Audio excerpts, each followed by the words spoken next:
একদিন সকালে মোটু আরাম করে ঘুমাচ্ছিল। হঠাৎ পাতলু এসে বলল, তাড়াতাড়ি ওঠো মোটু, আজ ডক্টর ঝটকার নতুন আবিষ্কার দেখাবে। পাতলু আরও বলল, আজকে মনে হচ্ছে তোর সিঙ্গারা খাওয়া হবে না। এ কথা শুনেই মোটু এক লাফে উঠে পড়ল। চোখ মেলে হেসে বলল, আজ তো আমি 4 প্লেট সিঙ্গারা খাব। অনেক ক্ষুধা পেয়েছে। পাতলু হেসে বলল, হ্যাঁ খেও, কিন্তু সাবধানে থেকো, কোনো গণ্ডগোল করিস না। জানিস তো ডক্টর ঝটকার আবিষ্কার সব সময় একটু ভয়ানক হয়। এই সময় ডক্টর ঝটকা এসে বললেন, এই দেখো, আমার নতুন আবিষ্কার টাইম মেশিন। এর মাধ্যমে ভবিষ্যতেও যেতে পারবে, আবার অতীতেও। মোটু তখন টাইম মেশিনের দিকে এগিয়ে গেল। বলল, এত বড় মেশিন বানিয়েছ, কিন্তু কোথাও সিঙ্গারা নেই। সে দেখল একটা বোতাম। মনে মনে ভাবল, এটা চাপলে হয়তো সিঙ্গারা বের হবে। বুঝে না বুঝে মোটু বোতামে চাপ দিল। সঙ্গে সঙ্গে সে হাওয়ায় ভেসে উঠল।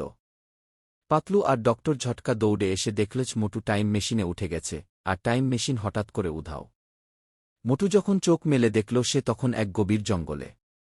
মোটু বলল, এখানে তো না সিঙ্গারা আছে না পাতলু। আমি কোথায় এলাম? হঠাৎ পিছন থেকে একটা গর্জন শুনে সে তাকিয়ে দেখে একটা বিশাল ডাইনোসর তার দিকে এগিয়ে আসছে। মোটু ভয়ে দৌড় দেয়। এদিকে ল্যাবে পাতলু আর ডক্টর ঝটকা চিন্তায় পড়ে গেছে কিভাবে মোটুকে ফিরিয়ে আনা যায়। ডক্টর ঝটকা বললেন, চিন্তা করো না, আমার কাছে ব্রেকআপ মেশিন আছে। এটা দিয়ে আমরা মোটুর অবস্থান খুঁজে বের করতে পারব।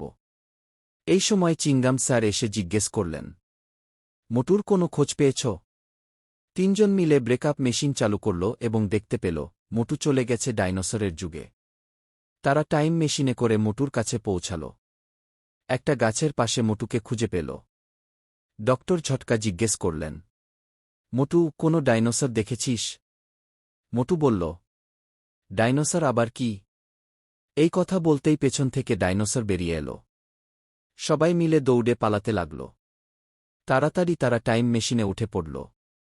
টাইম মেশিনে বসে সবাই ফিরে এলো ডক্টর ঝটকার ল্যাবে। কিন্তু পেছনে তাকিয়ে তারা চমকে গেল, ডাইনোসরটাও তাদের সঙ্গে চলে এসেছে। সবাই একসাথে আবার দৌড়ে পালাতে লাগল।